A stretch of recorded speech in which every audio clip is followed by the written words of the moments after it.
For the first story, am I the a-hole for being completely honest to my biological parents about how my childhood was really awful? I was given up for adoption right after I was born. Unfortunately, my adoption didn't work out, and I grew up in foster care until I turned 18.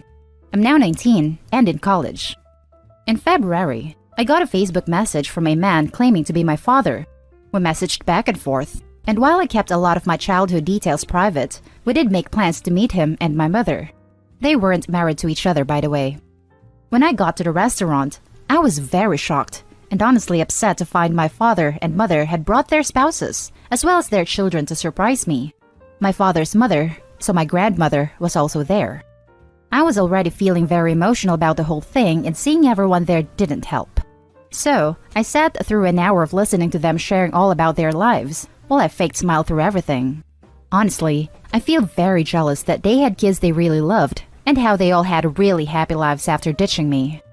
Then they started asking about me and my parents, and how my Facebook gave very little away about my life. I basically lost it, and started crying like a little bee, lol, and told them how crappy my adoptive parents were, and how crappy foster life was.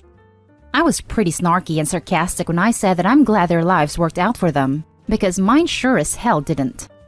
I couldn't stop crying, and my father had to drop me back home. He was very apologetic. I feel very crappy about it. I made my mother and father cry at the restaurant. They were really nice people. I got a few messages from my mother and father separately where they've been apologizing and if they could make it up to me. My mother in particular seems really upset by everything, and I hate that I may have messed up her happy life. Her last message basically said that she's been unable to sleep and wants to see me again. I've been ignoring their messages and just been focusing on school instead. Am I the a-hole? Maybe I should have been more honest before the meetup. Now for the top comments. No a-holes here. You have a right to your life. And they have probably spent the last 19 years clinging to the idea that you had a better life than they could give you, being hit by the reality that their happiness now is built on the opportunities they had by condemning you to misery has probably hurt them quite a bit, but that's not your fault.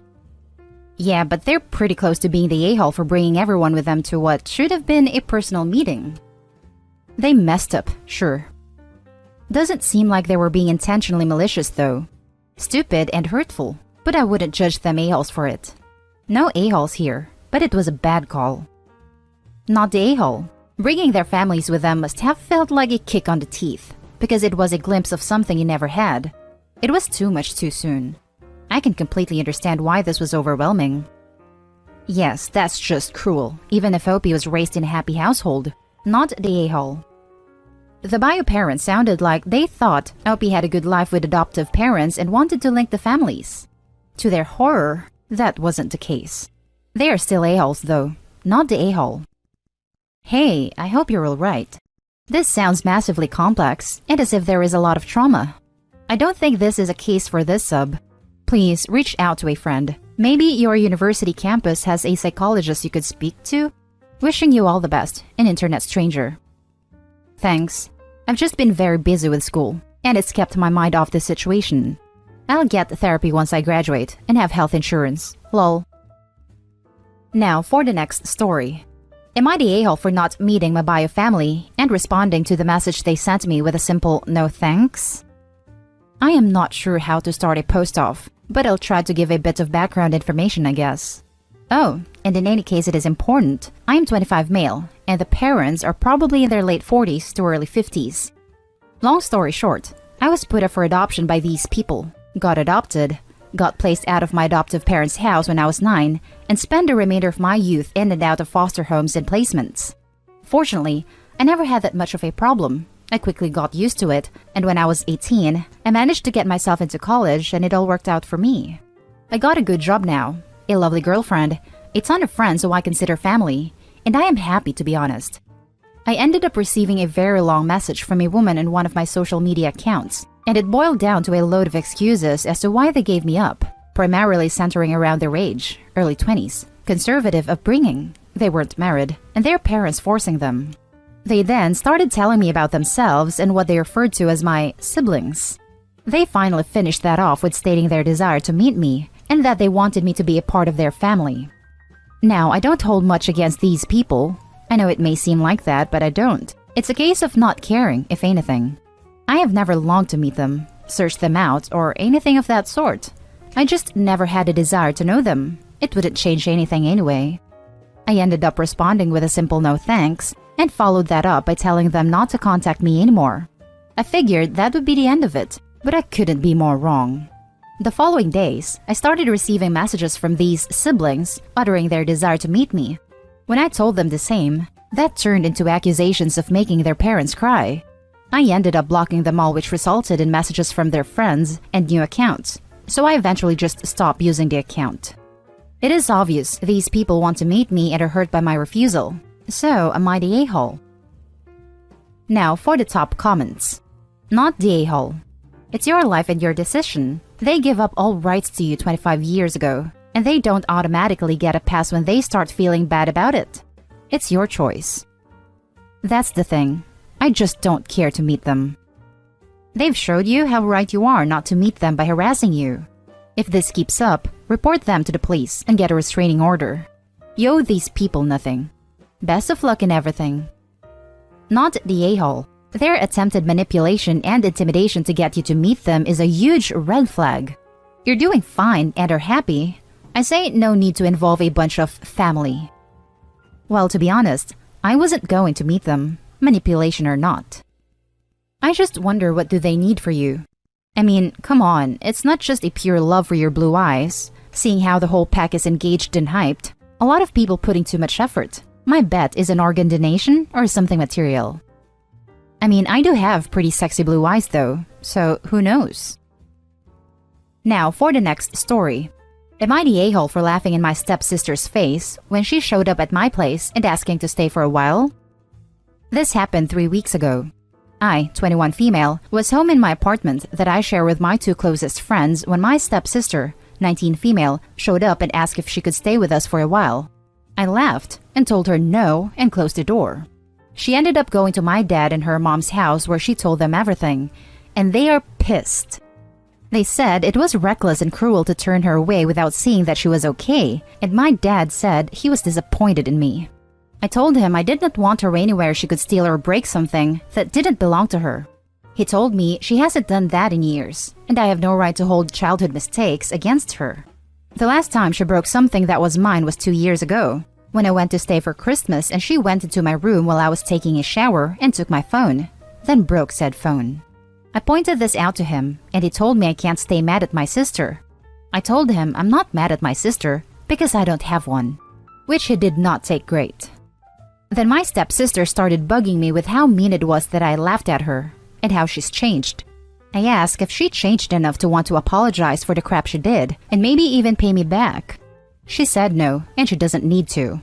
I told her then she hasn't really changed. She tried to get me to believe her by her just saying it. All 3 are currently muted by me, so I don't have to take their crap. Am I the a-hole? Adding more details which I didn't make clear enough. She has constantly stolen and broken things that were mine. She was a child when it started, which you could dismiss.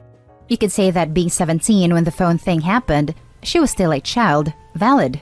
But when it is a long pattern of the same behavior, of taking other people's stuff without permission, and then either through carelessness or force break stuff, it makes me not trust her or want her in my place, where I live with others and rent, when her damage would cost me a lot more. She has never apologized or made any effort to make amends for it, so I have no reason to take her word for it. Now for the top comments. Not the a-hole. Trust is hard to earn, yet so easy to break. You could have handled it a bit better instead of just laughing in her face, but I agree with not letting her stay. She only says she's changed, but you haven't seen real evidence of it. Also, how do you break a phone that fast? Did she pick it up and started throwing it at walls? Was it a flip phone that she tried to close backwards? Did she try to use it to scrape ice off her windshield? Like, I'm extremely accident prone and drop things constantly. The only times I've broken a phone are dropped one into a mug of tea by accident, dropped one repeatedly over several years while it was in a case, dropped it face down onto gravel. How do you just wander into somebody's room and just break a phone? I'm genuinely confused about the logistics here. Edit. My point is that it's extremely unlikely to me that this was an accident because again, how? Not the a-hole. You owe her nothing. She's not your dependent and you hold no responsibility to her. Why weren't her parents her first call? I would form a hard boundary.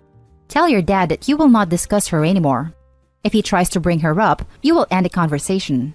He forced her into your life and now is an adult. You have made the decision to cut her out. I'm taking a bet mommy and daddy got tired of her crap and told her to find some place to get lost for a few days, or she had a tantrum and run away. She then decided to crash at Opie's place. Opie's parents wanted a few days of peace, which is why they're pushing back about the brat being back home. Now for the last story. Am I the a-hole?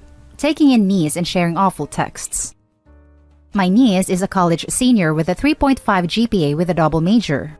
She is a beautiful young woman that makes the room brighter when she walks in. She has a great wit and even better laugh. For 6 months, my sister-in-law cut down our 20-year-old niece on a daily basis over everything. They didn't like her boyfriend. They didn't like her coming home late. They didn't want her having guests over in their shared home when the parents were gone.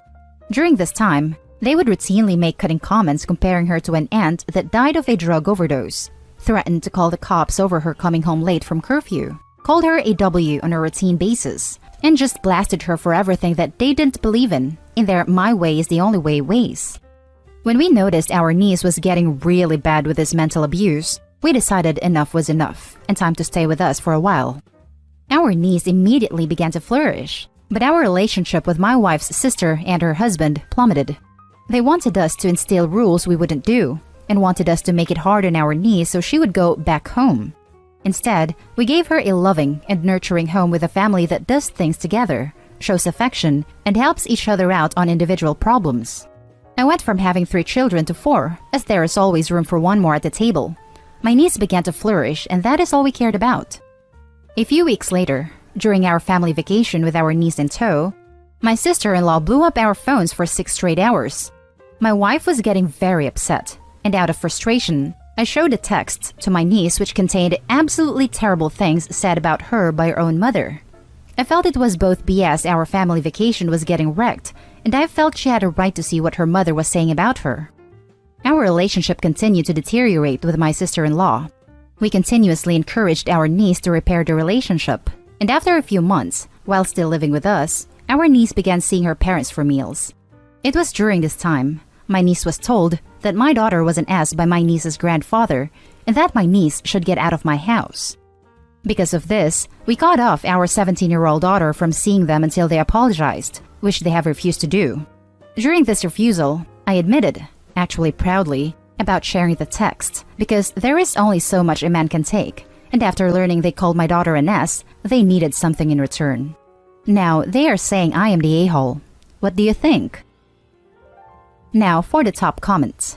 Not the a-hole. Your sister-in-law's acts can only be described as utterly abusive and inconsiderate. That being said, I would be careful about sharing your niece the text because it could make her mental health worse. She may have a right to know what is being said, but it may do more harm, possibly for years, in the long run. Thank you for taking the time to weigh in. This has been a very tough situation for all of us. My niece is thriving now, so I know we did right by her. See, that's where I'm having a hard time deciding if this is not the a-hole or everyone sucks here. I think it's great that you're there for your niece and trying to help her through all this. But why, when you were trying to get her away from the emotional abuse, would you show her those text messages? And don't say because you felt she deserved to see what they were saying about her because that's BS. She had to listen to that while she lived with them. I'm sure she realized that they were being a-holes. I showed the texts to my niece which contained absolutely terrible things said about her by her own mother. We continuously encouraged our niece to repair the relationship. Stop doing that. They're abusive towards her. She doesn't need to know about them. You should go no contact. Not the a-hole. Thank you. And that's the end of this video, folks. As always, leave a comment and hit like and subscribe. And if you want more of this content, turn your notification on to get updated on the latest videos. And I'll catch you in the next one. Stay safe.